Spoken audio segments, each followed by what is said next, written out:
C'est le rapport qui existe, et qui ne devrait pas exister, plus exactement, mais qui existe malheureusement, entre la teshuva et la tristesse. Regarde, Perikret, Iska, Yubet. מאוד צריכים להיזהר מן העצמות. אבל לא במידה גדולה כזו שתמנע תור התשובה מלחדור אל עומק הנשמה, שאז העצבות מתפשטת לי כמחלה ממארת בכל קצות הגוף והנפש, מי שהחטא מרעיב את הלב וגורם לעצבות להתמזבח למהירות הקודחת שתקבל את התשובה. שאף על פי שיש בה חלקים עצבניים, הם כאש מתאר, מצרפים את הנשמה, מחזיקים אותה ומעמידים אותה על הבסיס של השמחה הטבעית התמידית הראויה לה. Traduisons déjà. מאוד צריכים להיזהר מן העצבות. Il faut faire très attention de ne pas sombrer dans la tristesse. Entre parenthèses, אבל לא במידה כזו, זה aussi une התשובה, pas d'une telle manière que cela empêche totalement la teshuva de pénétrer notre âme. Fermez la parenthèse. Sheaz, car si on ne fait pas attention à ne pas sombrer dans la tristesse, העצבות מתפשטת היא כמחלה ממארת. La tristesse risque de se propager dans notre corps, dans notre âme, comme une maladie infernale, comme un cancer, par exemple. Et pour cause, car la faute elle-même fait souffrir le cœur. Et ceci entraîne que la tristesse risque d'avoir le dessus sur l'amertume du flambeau de la teshuva.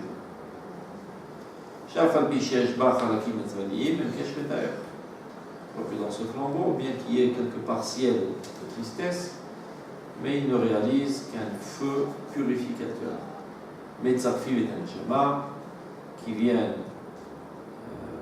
nettoyer l'âme, Marzikim Ota, et la renforcer, Marmidim Ota, la Basish, la Sidra, et au contraire la remettre sur une base de joie naturelle, constante, telle que ceci est adéquat à elle. De quoi s'agit-il? Très souvent, quand quelqu'un faute, il est très attristé du fait de votre faute. Parce que la faute va en l'encontre totale de ses aspirations, de ce quoi il croit, et plus profondément, la faute est l'inverse même de la nature de son âme. Donc il en souffre. Vu qu'il en souffre, il commence à avoir une culpabilité très très aiguë envers soi-même et commencer à s'accuser de tous les défauts possibles et imaginables. Et de se prendre pour un monstre, et pour une pourriture, et pour une crasse, etc., suite à la faute horrible qu'il vient de faire. Et de plus, il est convaincu que ces pensées-là, de culpabilisation, et de dégoût, et de dédain, etc., envers lui-même, sont des pensées de teshuva. Donc il fait ça à cœur joie, il se laisse aller dans ce sens, et il pense qu'en pensant des pensées telles que celle-là, il est en bonne voie pour faire teshuva. En fait, c'est une stratégie très très maligne du Satan pour t'écarter totalement de la teshuva. Et pourquoi? C'est très simple. Un homme normal n'a pas de tendance suicidaire. Un homme normal a en lui un instinct de conservation qui fait que chaque fois qu'il y a quelque chose qui le met en danger, il s'en écarte. Ou bien il sort à l'attaque. C'est un homme, tout être en lui cet instinct de conservation qui lui permet de persister et d'avoir le dessus sur tous les dangers de la vie. Maintenant, la tristesse est quelque chose qui renforce notre personnalité ou qui l'affaiblit. En quelque sorte, sombrer dans la tristesse, c'est se laisser mourir. D'accord? Se laisser sombrer dans le désespoir, ne plus avoir confiance en soi-même, se culpabiliser et de dire que je veux rien, que je ne veux pas lever sous, que je ne veux rien, etc. Donc toutes les forces créatives, toutes les initiatives s'éteignent. Et tu deviens une langue humaine. En d'autres termes, si jusqu'à là tu vivais à 100% de la vigueur de tes forces, là tu te retrouves à vivre 80, 70, 60, 50, 40, 10. En quelque sorte, tu es mort. Tu t'es auto-suicidé. Donc, quelqu'un de normal, qui n'a pas un problème psychique spécial, qui aime bien la vie, si chaque fois qu'il pense à Tchouva, de manière associative, ça l'amène à des pensées de faiblesse, des pensées de tristesse, qui viennent amoindrir ses forces de vie, automatiquement, son instinct de conservation fera que, chaque fois qu'il verra la pensée de Tchouva apparaître à l'horizon, de la bombarder à bout de temps. Et de s'en écarter comme de la peste. C'est clair? Donc, tu es en train de t'auto-détruire, tu dis voilà, je suis vraiment une crapule, je suis dégueulasse sur ce que je viens de faire, etc. Je suis un monstre. Et tu penses être dans un processus de teshuva, en fait, tu es dans un processus qui va t'écarter une bonne fois pour toute la vie de la teshuva. Non seulement cette fois-ci, mais pour toutes les autres fois à venir. Car chaque fois que tu verras la teshuva apparaître au loin, à l'horizon, automatiquement, de manière associative, tu te souviendras de cette situation psychique, délicate et complexe dans laquelle tu te trouvais, c'est-à-dire morte, tu t'en écarteras comme de la mort. C'est clair? Donc surtout ne pas tomber dans le piège. Dès que tu vois arriver au loin une pensée de tristesse, tu lui diras pourtant en automate. Ça n'a aucun rapport avec la tchouva. La tchouva, elle doit être le torsimcha, avec une joie intense de retrouver ma nature. Car ma nature, elle est divine. Les shamash et la tatabilité aura, il dit tous les matins. L'âme que tu m'as donnée, elle est pure, elle est sainte. Elle est toujours sainte. Il se trouve qu'il y a une petite tache venant dessus. Ben, il faut laver la tache. Mais non, il faut faire la différence, et c'est ça ce que le Rav va dire, entre parenthèses, pas à tel point d'écarter totalement la teshuva. On va faire une petite différence sémantique de terminologie. Il y a la tristesse et la souffrance, qui sont deux choses totalement différentes. Et les gens ont tendance à mélanger les concepts. Tu peux être en souffrance tout en étant en joie, intense. Je donne un exemple. Les autres Hachem, tu te maries bientôt, le jour de ton mariage, tous tes copains vont te faire danser comme un flux. Tu auras les pieds en compote, crevé de fatigue, mais tu es dans une joie intense. Souffrance intense dans les pieds, mais tu n'en as que faire de tes pieds qui pensent à ses pieds le jour de son mariage. Donc il n'y a aucun rapport entre la souffrance et la tristesse. C'est clair? Quel est le problème? C'est que parfois, la souffrance, qui est censée être ponctuelle, régionale, se propage dans toute ta personnalité et tu deviens tout souffrance. Ça se transforme en tristesse. Un petit enfant qui s'amuse avec des aiguilles, il se pique sans se rendre compte. Il voit une goutte de sang, il commence à chialer. Pourquoi il pleure? Il est tout sang. Toute sa conception est là, toute sa vie est focalisée sur cette goutte de sang. Il pense qu'il est tout empoisonné, tout en train de mourir. Il désespère. Quand je dis un petit enfant, ça peut être un petit enfant qui a 70 ans. Il y a pas mal de personnes qui n'ont pas appris à faire la part des choses. Quel que soit le problème que tu rencontres dans ta vie, ce n'est qu'un problème. Ce n'est pas toute ta vie. Ta vie, elle est infinie. C'est clair? Tu es tombé sur le genou et tu t'es égratigné. Ça fait mal. Mais il n'y a que le genou qui est égratigné. Tout le reste du corps est parfait. Et tu es encore marié avec une gentille femme, tu as des beaux enfants, très gentils, tu viens en Eretz Israël, tu as servi dans l'armée d'Israël, tu es un Superman. Tout est pour le bien dans le monde et il y a une petite égratignure. Quelle en est la conséquence? Qu'est-ce que je dois faire? Mettre du désinfectant, mettre un pansement et continuer à courir comme si de rien n'était. C'est pour ça que la souffrance existe. Juste pour te dire, sache que dans une partie de ton corps, il y a un petit problème qui demande un remède. Mais ce n'est pas pour te dire sombre dans la souffrance. Et si tu ne sais pas faire cette part des choses, la souffrance va se propager dans toute ta personnalité et tu deviens toute souffrance. Toute ta vie, c'est cette égratignure dans le genou. Et tu as oublié tous les autres aspects extraordinaires qu'il y avait dans ta vie. Et la plupart des gens se trompent de cette manière. Et se laissent couler dans le désespoir chaque fois qu'ils rencontrent un problème. Le problème, c'est pas moi, c'est le problème. Tous les matins, tu te lèves, tu attends sur ta route une centaine de problèmes durant ta journée de vie. Il y a des gens qui rêvent, vivent dans un monde sans problème. Ce n'est pas dans ce monde-ci, c'est dans le monde au-delà. Ce monde-ci, c'est un monde à problème, et notre rôle, c'est de solutionner le problème de manière constante. Mais il ne faut pas être investi émotionnellement dans les problèmes. C'est comme un directeur, je ne sais pas, il a une pile de lettres, et chaque lettre, c'est un procès, etc. Un problème, on prend ton stylo, ici, il faut faire ceci, il faut terminer ici, il faut ceci, terminer. À la fin de la journée, il va terminer la pile, il rentre à la maison, tout souriant, rien ne s'est passé. Ce n'est que des bouts de papier, c'est pas ma vie. Il faut faire une déconnexion des problèmes. Le problème, c'est pas moi. Moi, je suis divin, j'ai une âme éternelle, je suis rempli de joie, etc., etc. Et il y a des problèmes. On s'en occupe des problèmes. De la même manière, des problèmes extérieurs comme ça, je sais pas, mon fils a cassé le carreau de la voisine, donc il fallait payer 150 shekels, et mon pneu a crevé, il fallait le pneu, etc. Exactement la même approche envers les fautes. La faute, c'est pas moi. C'est vrai que c'est sorti de moi.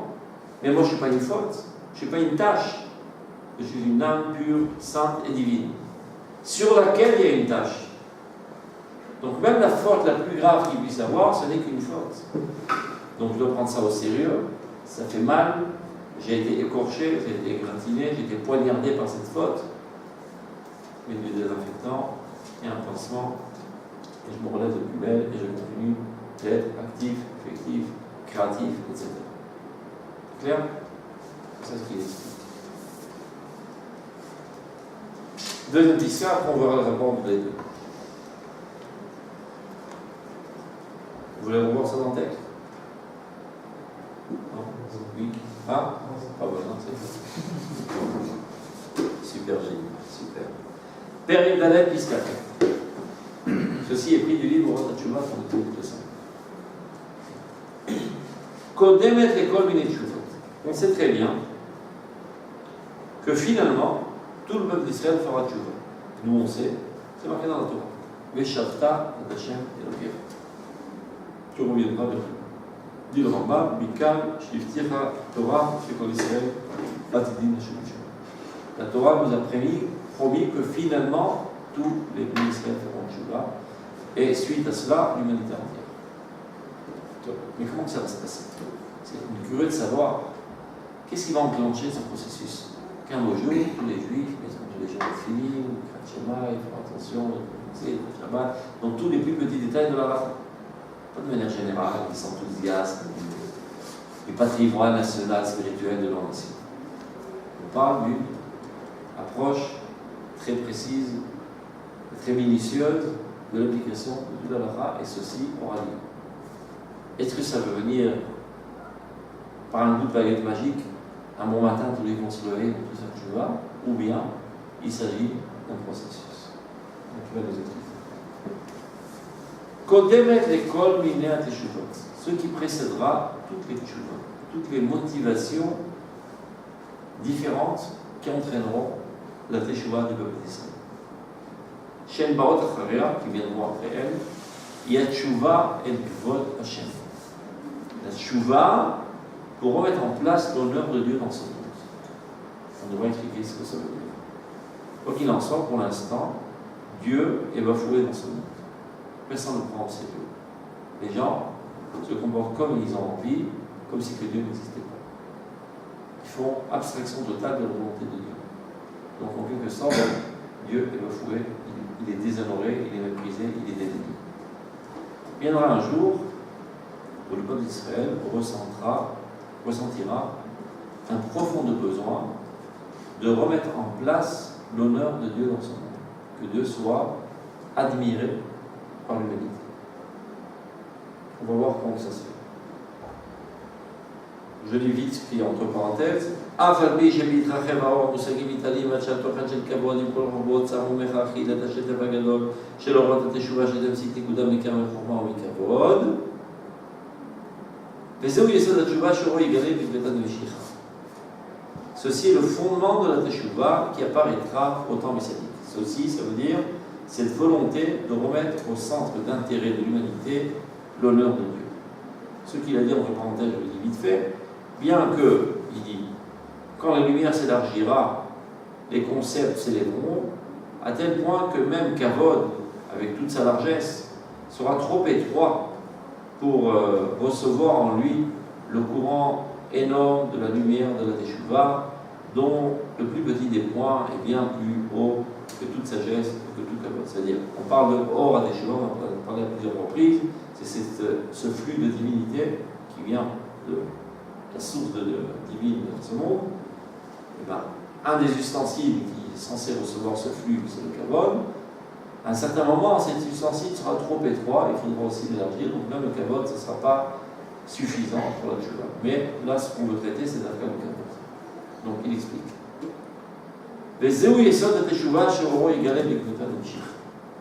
Ceci, c'est-à-dire ce besoin ardent de remettre l'honneur de Dieu dans ce monde au centre d'intérêt de l'humanité, sera le fondement de la Teshuvah qui apparaîtra à l'époque messianique.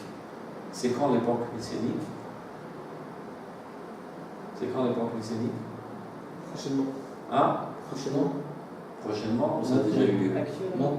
Actuellement. Selon la Gemara, il y a marqué En menormazé limot hamashiach ela she'imut malkuyot bilvad.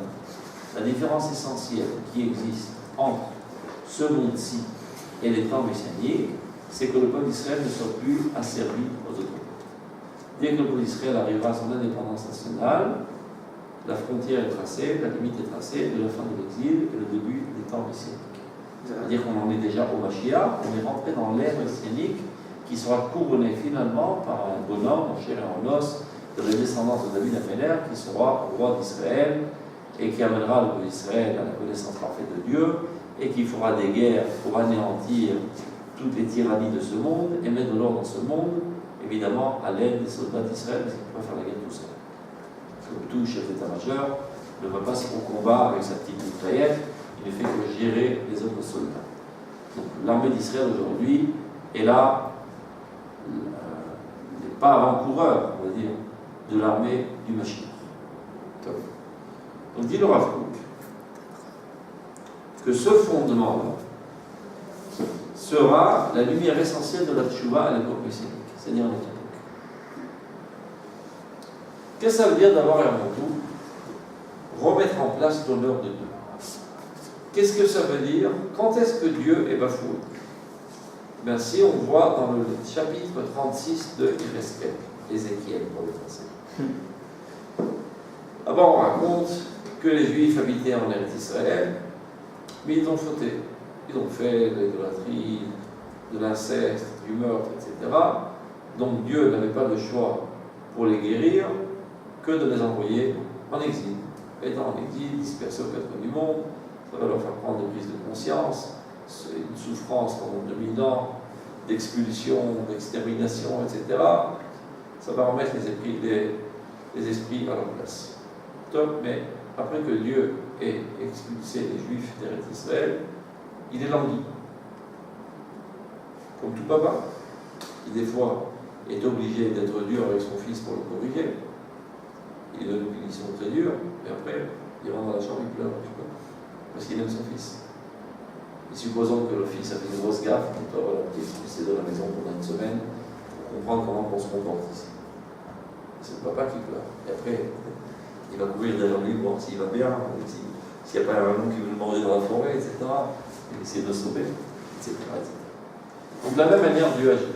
Après qu'il nous ait expulsés, marqué dans la vie, le prophète, Vayavo el Agoïm asher baou sham. Dieu est venu leur rendre visite aux Juifs parmi les peuples dans lesquels ils étaient. Donc il fait le tour du patelin, il voit ce qui se passe avec les Juifs en France, les Juifs au Maroc, en Tunisie, au Canada, etc. Qu'en est-il de mes enfants? Et là, horreur et damnation. Vaïhalelo Tchenkoti, dit le Pasuk. Ils ont profané mon saint. En quoi? On aurait pu penser, ils n'ont pas payé de fini, ils n'ont pas mangé caché, etc. C'est pas ce que le prophète dit. Be'emor lahem, am Hashem ele, ou me'artso yatsa. En quoi ils ont profané mon saint nom? Par le fait que les nations du monde montrent le peuple d'Israël du doigt et disent, regardez donc ce peuple qui est sorti de la terre de Dieu, c'est le Chilul Hashem. Me'artso yatsa. Am Hashem ele, voilà donc le peuple de Dieu, et ils sont sortis de la terre de Dieu. Chilul Hashem, profanation du nom de Dieu. Pas profanation du nom de Dieu. Parce que ce sacré bon Dieu, il prétend être le maître du monde, mais il n'est même pas fichu de garder ses enfants à la maison.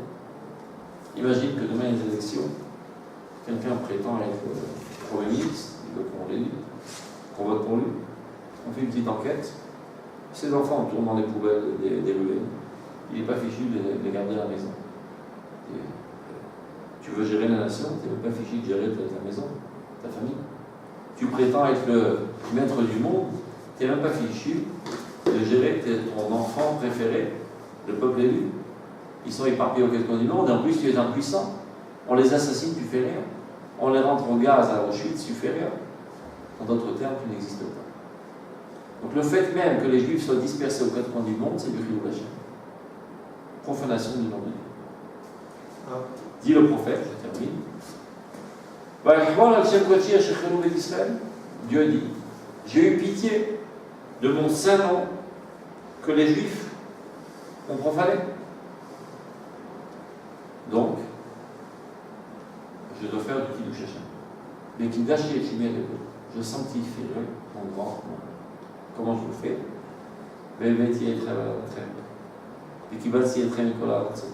Je vous réunirai d'entre tous les peuples, d'entre toutes les terres, et je vous ramènerai sur la terre de vos ancêtres, auxquels je leur avais juré cette terre, etc. Donc, qu'est-ce qu'on comprend de ce chapitre?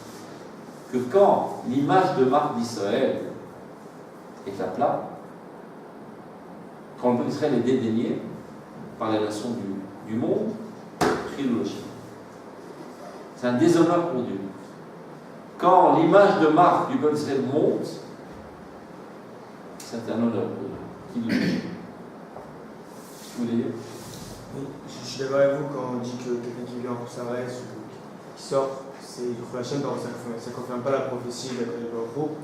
Et quelqu'un qui sort d'Eretz Israël, enfin une mitzvah, en Sarès.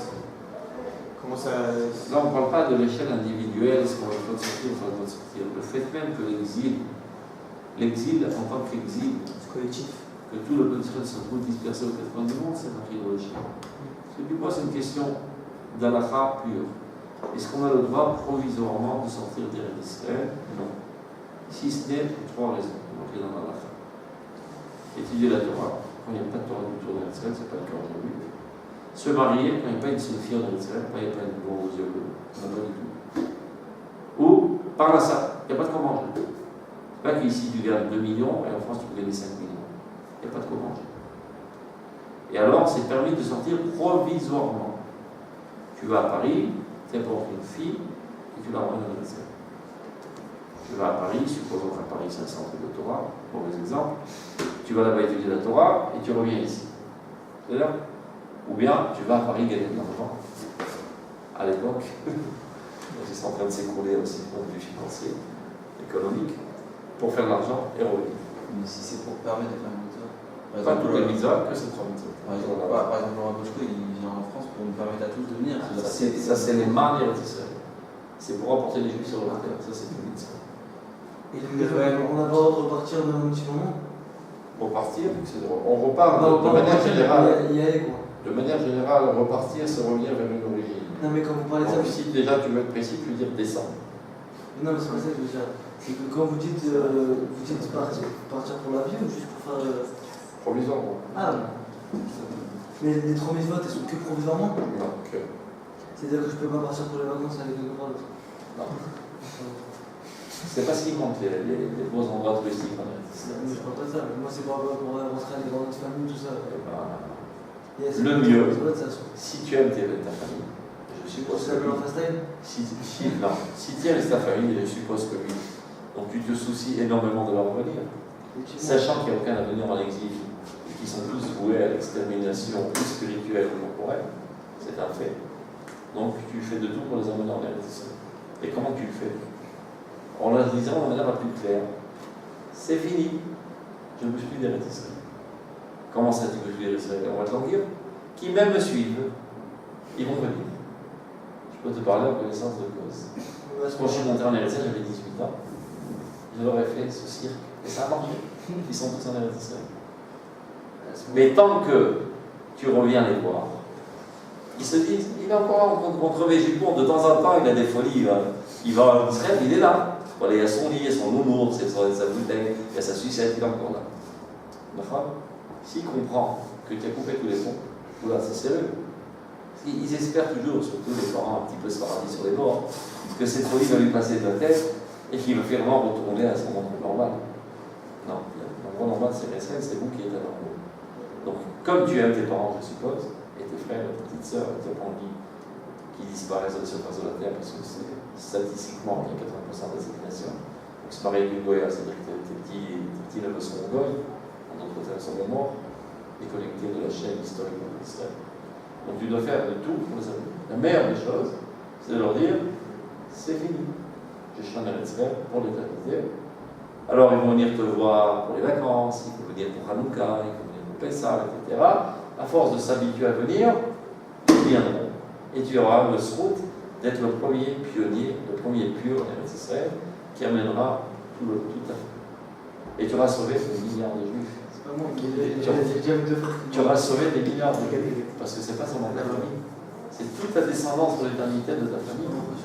Qui vont tous disparaître. Sur les 3 maisons que vous avez dit, par exemple, au niveau financier, mon père, tant qu'il n'a pas la retraite, il ne peut pas venir ici, c'est sûr. Il est à nous, c'est supposé. Ah, il compte venir ici après la retraite. Il a quel âge ton père? 52 ans, je crois. En 10 ans, il vient. Pas de mieux. Il peut venir en vacances. Pour l'instant, moi, j'ai aucune intention de rentrer en France. Il y a des postings qui disent oui, qui permettent très difficilement.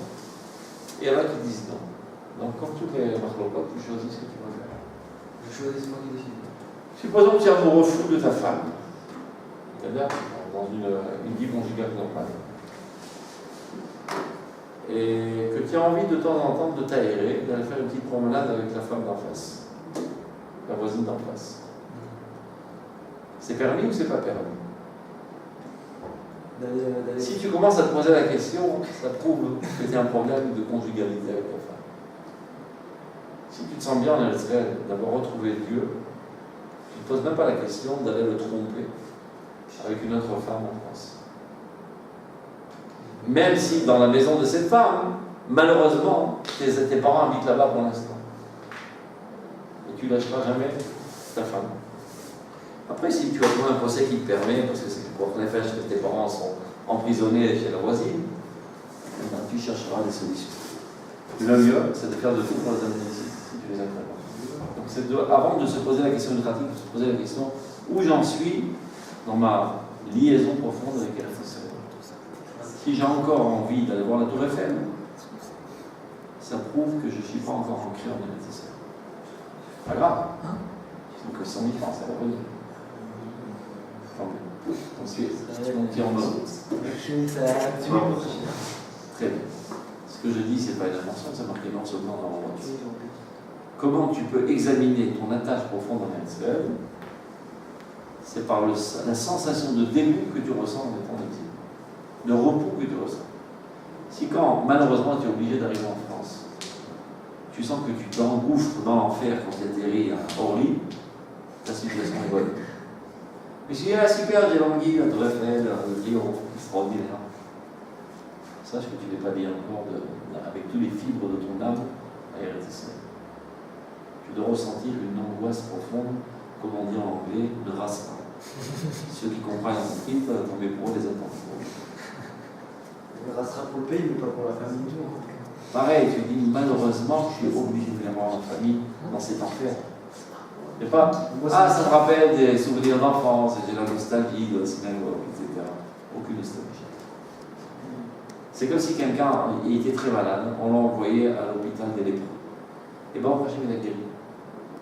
Il est en bonne santé. Normalement, il n'a pas tellement de nostalgie de l'hôpital des lépreux. Bon débat. Même si mes parents sont encore là-bas, je attrape le nez, les oreilles, les trucs, je rentre.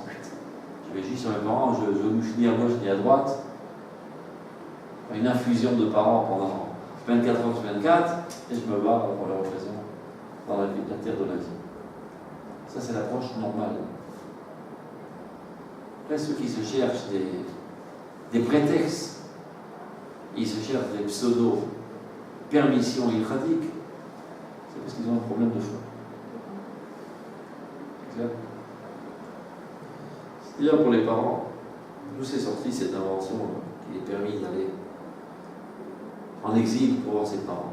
J'ai oublié de se marquer dans les mains, chercher dans le Rav Google. Je sais que c'était Ruby Yochanan, si je ne me trompe.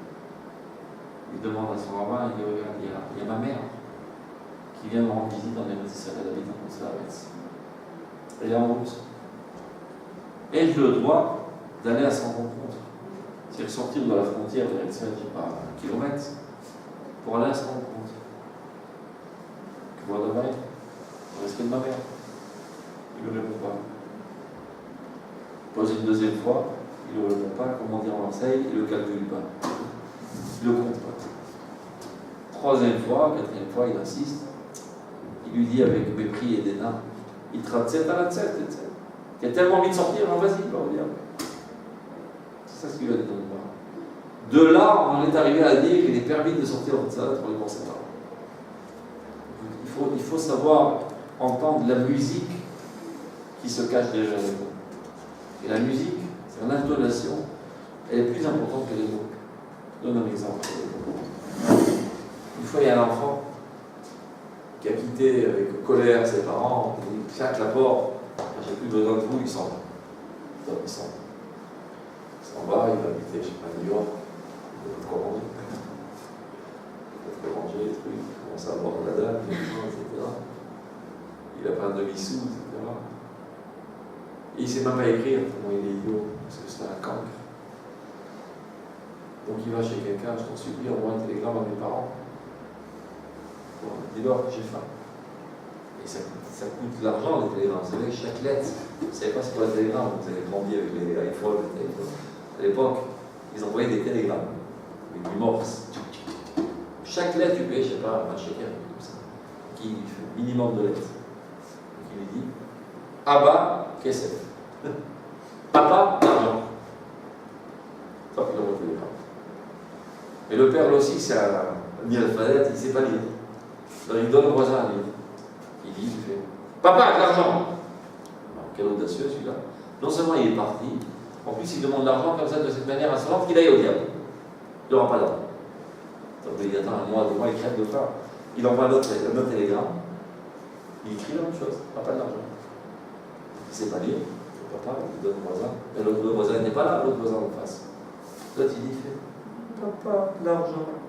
Ah, maintenant il a véritablement envie, il a des remords, je le redonne. Oui, il a écrit la même chose. Tout ce qui change, c'est l'intonation. Donc il faut savoir écouter l'intonation des dires de la Gemara. Pas vous donner une interprétation. C'est dit de manière dédaignante et méprisante. Je ne sais pas de donner une légitimité à cette chose. Donc, il dit le Rav comme ça, regardez. Donc viendra un temps où le peuple d'Israël voudra remettre l'honneur du peuple d'Akadosh Baruch Hu au centre de l'intérêt de l'humanité. Qu'est-ce que ça veut dire, de fait? C'est de remettre l'honneur du peuple d'Israël. Car tant que le peuple d'Israël est dédaigné et méprisé aux yeux des nations, Dieu n'existe pas à leurs yeux. C'est exactement ce qui est marqué dans les Cheskel. Une fois que je les ramènerai en Israël et qu'ils retrouveront leur indépendance et qu'ils seront appréciés aux yeux du monde, alors les peuples de la terre sauront que j'existe. Et c'est ça qui va contrecarrer l'hérésie mondiale. Et que tout le monde reviendra à la connaissance de Dieu. Par le fait même que les Juifs reviennent sur leur terre, voilà, le peuple élu revient à son lieu naturel, ça prouve que Dieu gère l'histoire.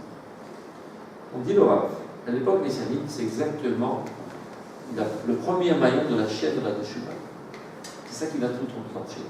C'est que les Juifs auront une prise de conscience et commenceront à vouloir ardemment à retrouver leur honneur national. Après que pendant 2000 ans, ils ont été piétinés, persécutés, bafoués, et ils ont accepté leur sort.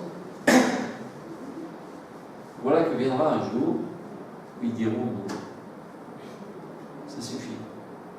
Le temps est arrivé de retrouver notre honneur collectif. Le temps est arrivé de nous aimer, d'avoir de l'amour propre. Et pour ce faire, il faut combattre, il faut lutter. Et on est prêt même, chaque individu, à donner notre vie pour l'honneur de la nation. Sans comprendre de manière logique, rationnelle, que la remise en place de l'honneur de la nation, c'est la remise en place de la divinité dans ce monde. Ceci est fait de manière instinctive.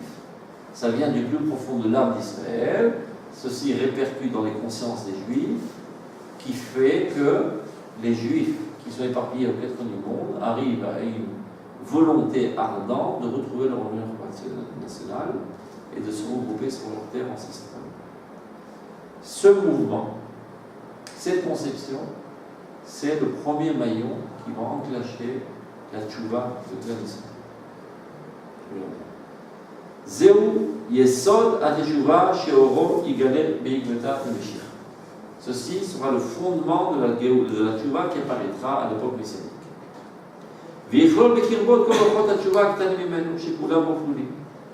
Et englobera en lui tous les sentiers, tous les cheminements de la tchouva plus petits qui sont compris en lui. Et là commence le paradoxe. Regardez, c'est très complexe. Beoro Agadol, dans sa grande lumière, le jaillissement de cette lumière, qui les amène à vouloir retrouver leur honneur, leur amour propre, leur indépendance nationale. Bereshit Itparzo, tout au début de ce jaillissement de cette lumière, Nir'eu kilu dochet ta'orat kana.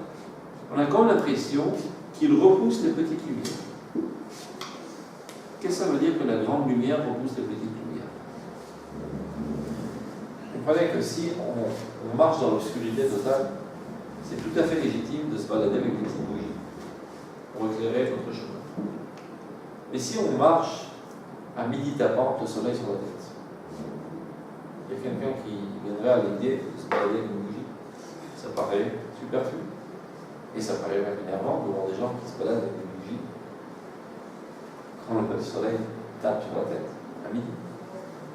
Donc quand on était en exil dans l'obscurité la plus totale, de manière instinctive, intuitive, on comprenait l'importance des mitzvot, qui ner mitzvah.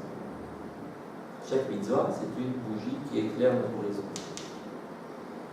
Maintenant qu'on a une inspiration flamboyante de remettre sur pied la nation sur sa terre, cet idéal étant tellement enthousiasmant, tellement prenant, tellement englobant, qu'on ne ressent plus tellement l'importance des petites bougies. Et ceci entraîne un abandon de mitzvot. Pire qu'un abandon de mitzvot, une guerre contre les mitzvot. D'autant plus, et ça c'est moi qui le rajoute, c'est parce qu'il dit, que d'Afrique, ceux qui sont très minutieux sur les mitzvot, eux disent, rien ne s'est passé. On est en plein exil. On est dans l'obscurité la plus totale. Donc, une certaine partie de la population juive ressent au plus profond ce flambeau de cet amour-propre, de remettre en place l'indépendance nationale du peuple d'Israël. Et dans les marges de la nation, ceux qui sont religieux, eux prétendent que rien ne s'est passé. On est en plein exil encore. Et eux sont très minutieux et attrapent leurs petites bougies. La seule envie que ça leur donne, c'est de leur foutre un coup de pied dans les fesses et sur leur bougie avec. C'est clair? Et c'est ce qui se passe. Et donc ce mouvement sioniste, qui en fait cet enthousiasme de remettre le peuple d'Israël sur sa terre, avec son honneur personnel, et d'arrêter de ramasser des miettes sur les tables des ruines, d'arrêter de se faire humilier, bafouer, et au contraire, de convaincre nos ennemis avec des arguments frappants qu'ils n'ont pas intérêt à nous approcher, donc de retrouver notre force, notre vigueur, ne voient plus tellement l'intérêt des mitzvot. Et donc ils donnent un bon coup de pied sur les mitzvot. Donc il y a un paradoxe. Ceux qui ont enclenché ce processus, c'est la lumière de la Teshuvah qui frappe très fort, à tel point que ça a éveillé les consciences à vouloir nous aimer, retrouver notre amour propre. Et ce même flux de Teshuvah, comme effet secondaire accompagnateur négatif, entraîne l'abondance de mitzvot. Bizarre, non? Rappelez qu'on avait parlé au début. Or, la Teshuvah, la lumière de la Teshuvah, peut avoir des effets différents et même contraires. Comme un rayon de soleil qui frappe sur la chemise, il a blanchi, il frappe sur ton visage, il le noircit. Un rayon de soleil fait un effet de photosynthèse sur les plantes. C'est l'effet poussé. Mais des fois, ça pousse par un processus au début qui paraît une régression. Tu mets la graine, tu es tout content, ça va pousser, mais par curiosité, tu vas ouvrir, ben mince, c'est tout décomposé, ça va à l'envers. Patience. Ça a l'air d'être à l'envers. Ça va se décomposer, après ça va pousser. Donc il peut arriver que dans le processus qui de manière générale est une courbe qui va vers le haut, il y a des sinusoïdes. On a l'impression qu'il y a une chute, un abandon, un écart de Dieu, mais cet écart, à longue échéance, ne fera que ramener de plus belles à Dieu. Patience, il va expliquer comment ça marche. Regardez. Beoro Agadol, dans cette grande lumière. Bereshit Ipatso, et écran, ce n'est qu'au début. Mais il faut savoir que quand on parle de début dans une dimension nationale, ben les chiffres changent. C'est-à-dire quand tu dis vite, fais vite, combien fait vite? 10 minutes, 15 minutes, fais vite. Quand tu dis fais vite pour une nation, 100 ans, 200 ans. Comme par exemple, il est marqué dans Kriyat Shema, vous serez perdu rapidement de la terre. Combien c'est Meira si on faute? Combien c'est Meira? 850 ans. Après 850 ans, on a été exilé, ça s'appelle vite. Aux yeux de Dieu, c'est vite, 850 ans. Parce que Dieu est éternel, et le peuple d'Israël aussi est éternel. Donc 850 ans relativement à l'éternité, c'est rien. C'est un clin d'œil. Donc, il ne faut pas avoir le stopper en main. Non, alors, ça se passe ou ça se passe pas? Vite. Ça se passe très vite. 100 ans, c'est très vite pour une nation. Donc quand le Rav dit Bereshit Ipatso, au début du jaillissement de cette lumière, ça ne veut pas dire les deux premières minutes. Ça peut être les 2 premières centaines d'années. Ou 100 ans. C'est là. Donc Beroro Agadol, dans cette grande lumière, Bereshit Ipatso, au début de son jaillissement, Nir'eu Kilu Dochet Aorak Tana. On a comme l'impression qu'il repousse les petites lumières. Ça aussi, il faut expliquer. Ça veut dire on a comme l'impression. Alors qu'on sait que de fait, le sionisme a déclaré une guerre mortelle contre la religion. Ce n'est pas une impression. Genre, ils ont pris les petits enfants qui venaient de Théman et du Maroc, etc. Ils ont coupé les viandes, ils ont montré dans les kilomines, ils les ont obligés à manger du porc, etc. Et tout ça, le Rav n'appelle qu'une impression. Ça demande une explication profonde. Pour le Rav, il dit une impression. On va expliquer. Donc, au début du jaillissement de cette lumière, on a comme l'impression que ceci repousse les petites lumières. Et alors, ceci entraîne que c'est comme les paritzim, ceux qui font des brèches dans la muraille de la religiosité. Portzim et Chomat Adat, Pritzut, des Rechaïm, des mécréants s'élèvent et prétendent proposer au peuple d'Israël un autre idéal que le judaïsme. Ils le disent de manière un peu plus claire, jusqu'à là, ce qui nous a géré, c'est le judaïsme, dès à présent, le sionisme. Il y en a même qui a un écrivain qui a écrit de manière un peu plus claire, on devrait organiser un événement national, inviter tout le peuple à l'enterrement du judaïsme. C'est fini le judaïsme. Merci, monsieur le judaïsme, vous nous avez bien servi pendant 2000 ans, c'est ça ce qui nous a regroupés. Sans vous, on n'était pas là.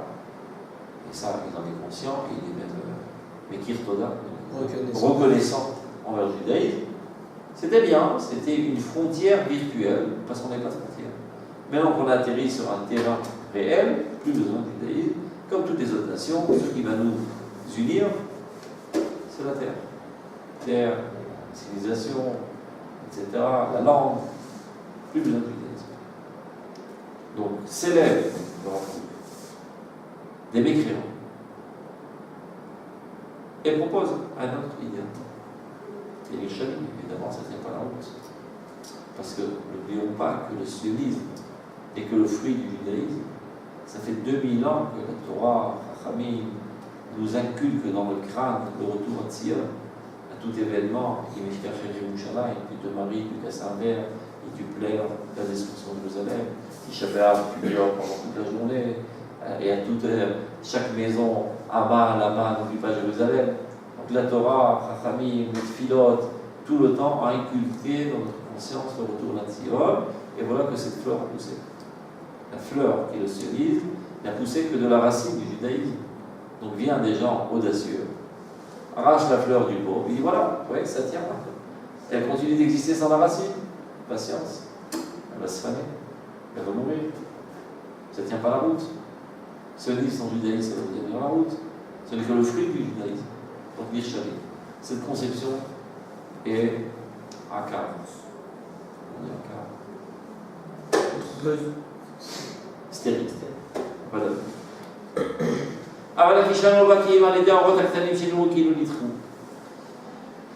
Donc cette défaite ne vient qu'à cause de ces petites lumières dont on a l'impression qu'ont été écartées. Mais les crânes d'Inorav, à Or Gadol, cette grande lumière qui a enclenché tout ce processus du sionisme. Pour elle, Alad Moulato, continue de vrai. Il ne viendrait pas qu'à l'esprit qu'elle s'arrêterait à mi-chemin. Cette même lumière qui n'est autre que la lumière de la Teshuvah, qui a engendré le processus sioniste, continue de pénétrer notre personnalité jusqu'à qu'elle apparaisse dans tous les plus petits détails de la religiosité. Elle ne s'arrêtera jamais à mi-chemin. Seulement, c'était la première chanière qui doit tout précéder, parce que d'abord, Hachem Bar Harban Nicolas Amir, et après, Nathanael de Torato. Donc d'abord, retrouver notre identité nationale, notre particularité israélienne, ne pas être éparpillé aux quatre coins du monde en se considérant comme des Français, des Allemands et des Tunisiens, des Marocains, de religion mosaïque, car les Juifs, comme ça se considèrent. Je suis d'abord et avant tout français, comme il y a un Français chrétien et un Français juif. Et les Juifs ont donné leur sang pour les goyim, pour toutes les guerres. Si vous parcourez tous les cimetières militaires dans tous les pays du monde, énormément de Juifs se trouvent enterrés là-bas. Pour qui? Pour la gloire de la France. Quel idiot. Pour la gloire de l'Allemagne. Après, ces sacrés Français qui aimaient tant, ils ont donné à la Gestapo. Ils ont donné leurs propres citoyens aux Allemands pour les envoyer en concentration. Donc, ils ont donné leur vie pour leurs ennemis. Parce qu'ils sont bernés à croire que leur identité était leur identité française, marocaine, tunisienne, canadienne, etc. Ils ont oublié que leur identité était d'abord à Shabbat Harban ou Koramim, pour appartenir à un peuple. Donc d'abord, avant tout, il faut faire cette échouva, de retourner à notre peuple, de retrouver notre identité nationale. Cette identité nationale, qui est l'essentiel, à Shabbat Harban ou Koramim, doit s'exprimer à l'échelle individuelle par l'accomplissement des mitzvot. L'accomplissement des mitzvot est la traduction de cette identité nationale dans le langage du corps au niveau individuel. Donc le processus de la Teshuvah est simple. D'abord faire Teshuvah Shabbat Harban ou Koramim, de retrouver notre particularité nationale, Shabbat Harban ou Koramim, et cette même lumière continuera de pénétrer notre personnalité, c'est ce qui nous amènera à l'accomplissement de tous les mitzvot. Donc le processus sioniste lui-même amènera tous les Juifs à l'accomplissement de tous les mitzvot et tous les détails du Shulchan Aruch. À longue séance. Patience. האור הגדול פועל עלה פעולתו, וידו לא יניח Adasher Yashub Ligalot Bechol Zgulotav Ve'Nimot HaTatanot. Il lèvera pas les bras, cette lumière. Il arrêtera de travailler en pleine route, jusqu'à qu'il apparaîtra dans tous ses caractères, aussi bien haut que bas. Haut, c'est l'identité nationale, bas, c'est les mitzvot. Quand on dit bas, c'est relatif. Et qu'on dit que la mitzvah est une petite bougie, c'est aussi une erreur. Une illusion optique. Parce qu'à vrai dire, Rechava mitzvatecha me'od. La mitzvah est infinie. Elle comprend en elle une infinité d'idéal. Seulement, Dieu a tout condensé dans une petite capsule. On peut te mettre 3 km de nourriture sur une table de 3 km, avec des chips et des poulets, des viandes hachées, tout ce que tu as envie. On peut tout condenser. Petite capsule pour les astronautes. Petite capsule à votre Amazon. Ça, ça. La nourriture est essentielle au corps. Une mitzvah a en elle des millions d'idées. C'est un miracle. C'est Dieu qui a fait ça. Mais quand on voit de l'extérieur, ça a l'air tout petit. Un petit cube de cuir noir, un petit bâton de palmier, ça a l'air bizarre, c'est ce truc-là. Ça comprend en lui une infinité d'idées. Mais il faut le comprendre.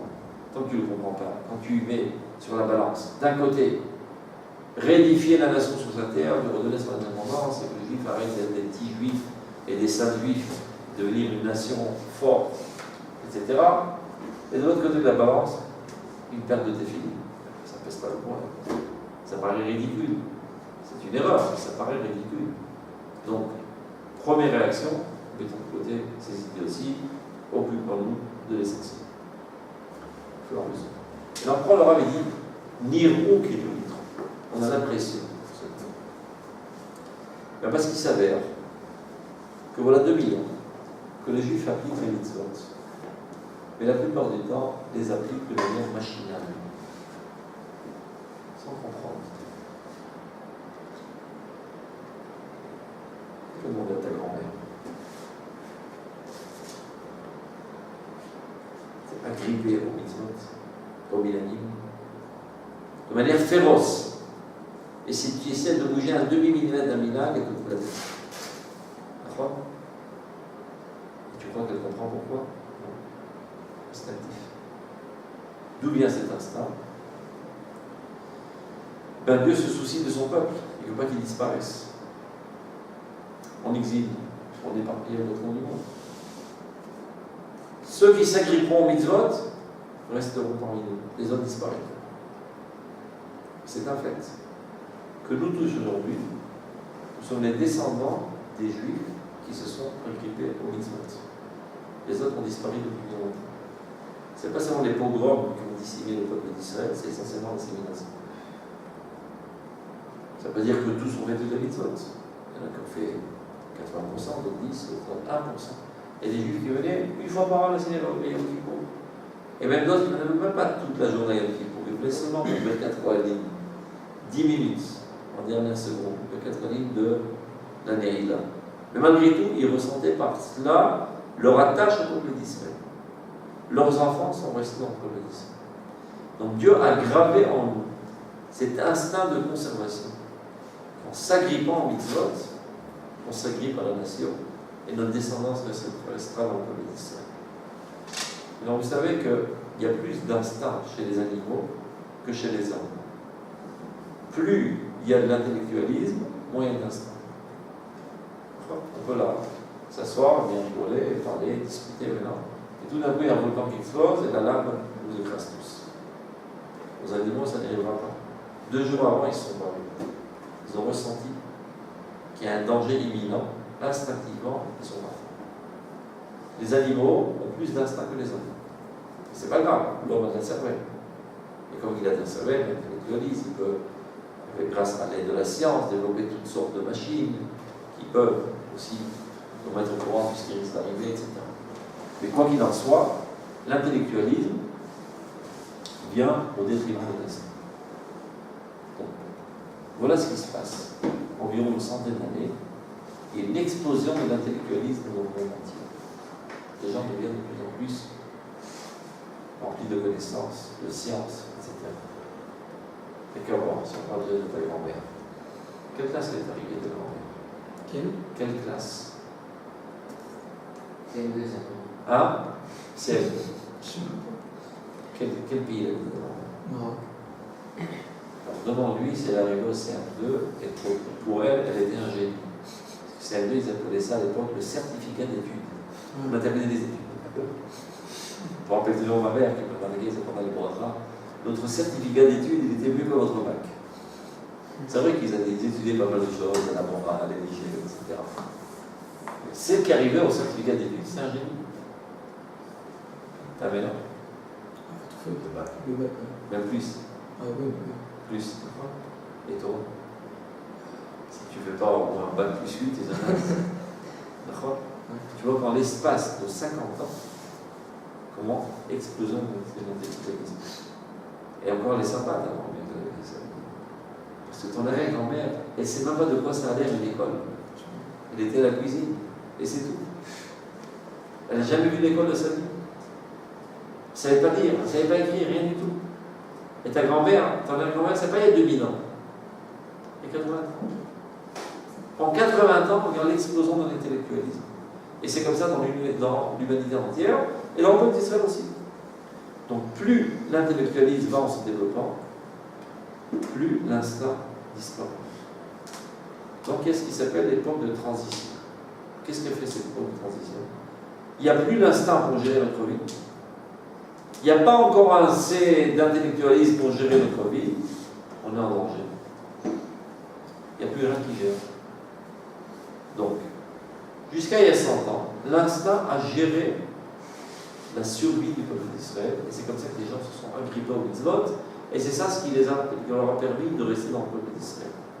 Depuis voilà 100 ans, l'intellectualisme va en gravissant, l'instinct disparaît. Donc on ressent plus ce besoin ardent de s'agripper au mitzvot. Et on ne comprend pas intellectuellement en quoi les mitzvot sont tellement importants pour nous faire appartenir au peuple. Il y en a beaucoup plus tard. Mais donc, il y en a qui réagissent, qui sont ahuris, qui disent, regardez, depuis que l'intellectualisme est arrivé dans nos pays, au Maroc, en Tunisie, etc., il y en a un moment de tous les mitzvot. Conclusion, faisons la guerre contre l'intellectualisme. Et revenons à l'époque primitive, idiote. Au moins, ils étaient religieux. Grosse erreur, dit le Rav. Accélérons l'intellectualisme.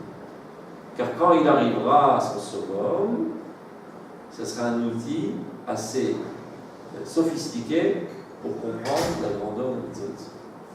Mais entre-temps, il n'y a rien. Donc, tant que les mitzvot sont faites de manière machinale, on ne va pas mettre les filets, on peut mettre les filets. Ça réfléchit pourquoi. Ma maman, elle est au mikvé quand elle avait sa règle, j'y vais. Ça ne comprend pas pourquoi.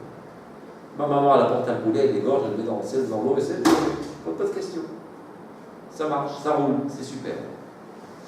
Maintenant, ça ne roule plus. Qu'est-ce qu'on fait?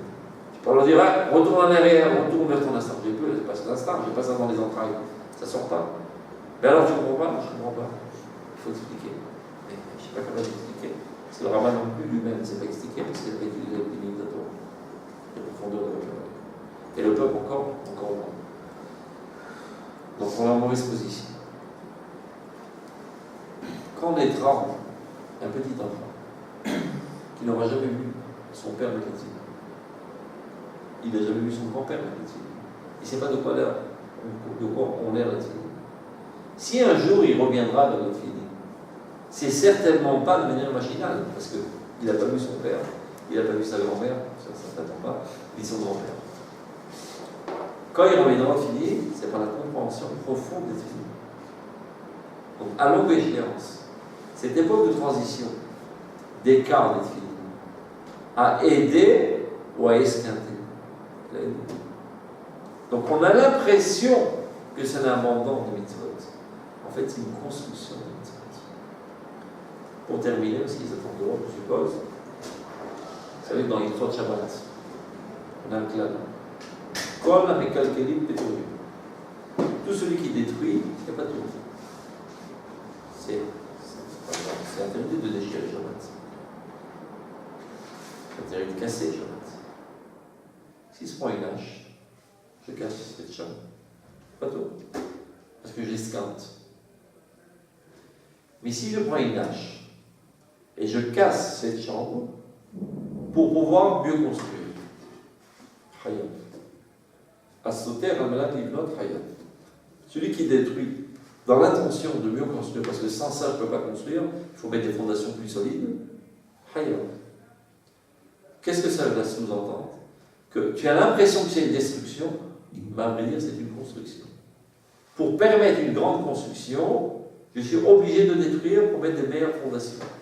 Donc parfois, on a l'impression que c'est une décomposition de la graine, mais c'est ce qui va permettre de faire pousser la fleur. Parfois, on a l'impression que c'est un recul des mitzvot, un abandon des mitzvot. C'est un abandon des mitzvot de manière machinale qui va permettre un retour aux mitzvot de manière intellectuelle, profonde, avec plus de proximité de Dieu. Donc dit l'Orab, Nir'u kilu nitru. On a l'impression que c'est un abandon. C'est vrai qu'à l'échelle individuelle, ce Rouven de ce Shimon a abandonné les mitzvot. Mais quand tu observes le collectif du peuple d'Israël, qui jusqu'alors a appliqué les mitzvot de manière machinale, époque de transition où l'instinct descend et l'intellectualisme gravit, abandon total. On appelle ça la crise de l'adolescence. Un enfant à la crise de l'adolescence, on a l'impression qu'il est en régression. En fait, il est en quête de son monde. Il ne veut plus être un membre de ses parents. Il veut trouver son autonomie, son indépendance. Donc, la première expression de la quête de son indépendance, c'est la rébellion contre tout ce qu'il a fait jusqu'à présent de manière machinale. Celui qui observe ça de côté, il va en régression, ce gosse. Non, tu te trompes, il est en train de progresser. C'est vrai que c'est un air catastrophique, monstrueux comme il se comporte. Il est dans la quête de son monde. Donc, à vrai dire, Nir'u kilu nitru, c'est lui qui a l'impression. Si tu as un regard pénétrant et tu sais voir les processus, et c'est ça ce qui diffère entre quelqu'un d'intelligent et quelqu'un de non intelligent. Qui est véritablement intelligent? Aroé d'abord et Simotav. Aroé Tanolad. Celui qui sait voir à travers les causes quelles vont être les conséquences. Tu comprends? Donc, tu analyses la situation actuelle, catastrophe, abandon de tous les mitzvot, hérésie, dégradation, régression. Tu ne sais pas dire l'existence. Crise d'adolescence. Car l'intellectualisme est en train de se développer, et donc il met knockout à l'instinct, accélérons la connaissance. Proposons au peuple d'Israël des explications bien plus profondes de la Torah. Son outil intellectuel est apte aujourd'hui à les comprendre. Là où il reviendra avec les mitzvot de plus belle. Et pour arriver à l'époque de la Géoula, on ne peut pas porter la Géoula à des schnocks. Parce que ce peuple est censé gérer l'humanité entière. Donc si ce sont tous des analphabètes qui font ça de manière machinale, ils ne pourront pas gérer l'humanité. Donc ils seront obligés de aussi subir cette explosion intellectuelle pour s'approfondir dans de la grandeur de la Torah et de comprendre que la Torah est pertinente et elle est capable de gérer ce monde. Il faut en être conscient, il faut en être imbu de kavod, d'honneur personnel, d'honneur propre, d'amour propre, et même de gava, comme dit gava, de fierté, d'orgueil. Il y a un orgueil qui est tamé. C'est-à-dire, regardez, quand je suis important, j'ai des yeux bleus, espèce d'idée, et alors j'ai des gros biceps, et alors, la vache, elle va mieux que toi. J'appartiens à Dieu. Je suis le pauvre élu. C'est moi qui suis censé apporter la rédemption de l'humanité entière. J'en suis orgueilleux. Ça s'appelle Gava Degdusha. C'est ça dont on parle, Kvod Hashem, Kvod Am Israël. Une fois qu'il y a une appréciation à juste titre de la nation d'Israël, ce n'est qu'alors que tu peux apprécier la Torah d'Israël. Si tu as un dédain d'Israël, si tu ne veux pas appartenir à ce peuple, si tu caches ton identité, si tu as honte d'être juif, comment tu pourrais être amoureux du fruit de cette nation, qu'est la Torah? Retour d'abord à l'amour propre de la nation, et alors tu seras amoureux des biens de cette nation, aussi bien matériels que spirituels, y compris la Torah, dans tous ces détails les plus minutieux qui sont là. dans Fatima Tova.